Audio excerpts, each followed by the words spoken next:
सालों पहले गुमथा गांव में रहने वाला एक किसान काफी दुखी था।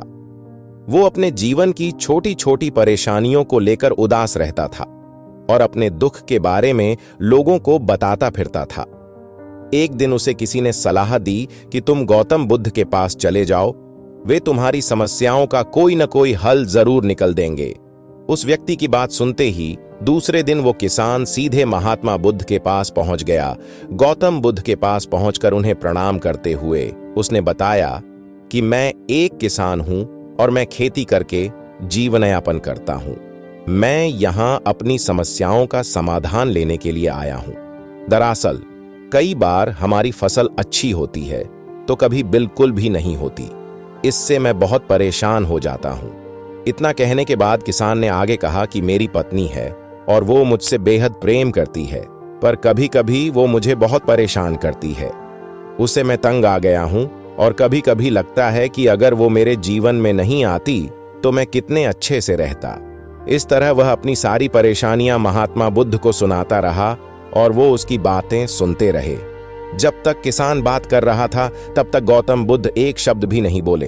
वो बस ध्यान से किसान की ही बातें सुन रहे थे। परेशानी बताते हुए किसान बोलता है कि मेरा एक बच्चा भी है, वो है तो काफी अच्छा, पर कई बार मुझे परेशान करता है और मेरा कहना नहीं मानता। उसके ऐसे व्यवहार से मुझे लगता है कि वो मेरा बच्चा नहीं है। ऐसा कहते हुए किसान अपनी सारी परेशानी को बताता गया। इस तरह किसान ने अपने जीवन का सब कुछ जो उसे सताता था और दुखी करता था वो गौतम बुद्ध को बता दिया। अब किसान के पास उन्हें बताने के लिए कुछ भी नहीं बचा और उसका मन काफी हल्का हो गया। महात्मा बुद्ध से सब कुछ कहने के बाद वो उनसे अपनी परेशानियों के समाधान की उम्मीद लगाए बैठता। काफी देर तक गौतम बुद्ध के जवाब का इंतजार करने के बाद बेसब्र होकर किसान ने ऊंची आवाज में महात्मा बुद्ध से पूछा, क्या आप मेरी समस्याओं को लेकर कुछ नहीं कहेंगे? तब गौतम बुद्ध बोले, मैं तुम्हारी किसी तरह से भी मदद नहीं कर सकता। किसान ने महात्मा बुद्ध से ऐसे जवाब की उम्मीद नहीं की थी। वो उनका जवाब सुनकर हैरान हो गया। उसे अपने कानों पर भरोसा नहीं हो रहा था।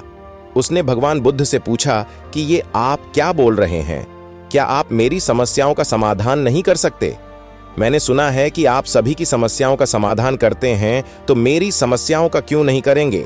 महात्मा बुद्ध इस बात पर किसान से कहते हैं कि आपके जीवन में जितनी कठिनाइयां हैं उतनी हर किसी के जीवन में होती है और सबको अपनी छोटी समस्याएं भी बद्ध ही लगती हैं। आपके जीवन में कोई ऐसी समस्या नहीं है जो दूसरों को ना हो। हर व्यक्ति को अपने जीवन में सुख दुख का सामना करना पड़ जाता है। हम चाहें जितनी भी कोशिश कर लें, लेकिन हमारे जीवन में सुख और दुख दोनों आएंगे ही आएंगे। कई बार हमारे अपने हमें बेगाने लगने लगते हैं तो कई बारी बेगाने हमें अपने लगने लगते हैं। सभी का जीवन ऐसी समस्याओं से घिरा हुआ है जिसका कोई समाधान नहीं है। अगर किसी के जीवन से एक समस्या जाती है तो दूसरी समस्या आ जाती है।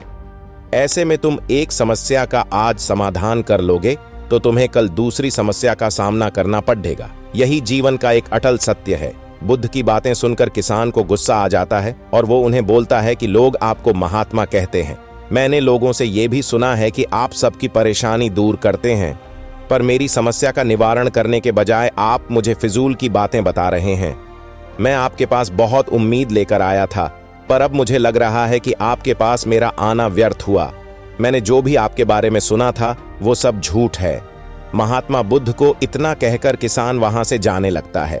तभी उससे भगवान बुद्ध कहते हैं कि तुमने जो समस्याएं बताई हैं उनका मैं समाधान नहीं कर सकता, पर मैं तुम्हारी दूसरी परेशानी का निवारण कर सकता हूं। बुद्ध की बातें सुनकर किसान हैरान हो गया और बुद्ध से कहता है कि मैंने जो समस्या बताई उसके अलावा मुझे कोई और समस्या नहीं है, और है भी तो मुझे उसका ज्ञान क्यों नहीं है? बुद्ध उनसे कहते हैं कि आपकी समस्या यह है कि आप नहीं चाहते हैं कि आपके जीवन में किसी तरह की समस्या हो। खुद को किसी तरह की समस्या ना हो, ये सोच रखना ही दूसरी समस्याओं का कारण बनता है। आपको यह स्वीकार कर लेना चाहिए कि हर व्यक्ति के जीवन में किसी न किसी तरह की समस्या होती है। ये सोचना छोड़ दो कि आप इस दुनिया के सबसे दुखी इंसान हो। आपको अपने आसपास के लोगों को देखना चाहिए। क्योंकि बाकी लोग भी किसी न किसी चीज से परेशान और दुखी हैं। जीवन में सुख और दुख आकर ही रहेंगे, उसे कोई नहीं बदल सकता। बस तुम्हें दोनों ही स्थिति में खुद को काबू में रखना होगा। इससे दुख का असर तुम पर ज्यादा नहीं होगा। ऐसे में तुम्हें यह सोचना छोड़ देना होगा कि तुम्हारे जीवन में समस्या न हो, तभी तुम हर समस्या का आसानी से सामना कर पाओगे। बुद्ध की बातें सुनकर किसान उनके पैरों पर गिर गया और उनसे माफी मांगने लगा। वो समझ चुका था कि महात्मा बुद्ध उससे क्या कहना चाह रहे हैं। कहानी से सीख, हमें अपनी छोटी छोटी परेशानियों के लिए किसी से शिकायत नहीं करनी चाहिए, बल्कि उन परेशानियों का खुद से सामना करना चाहिए।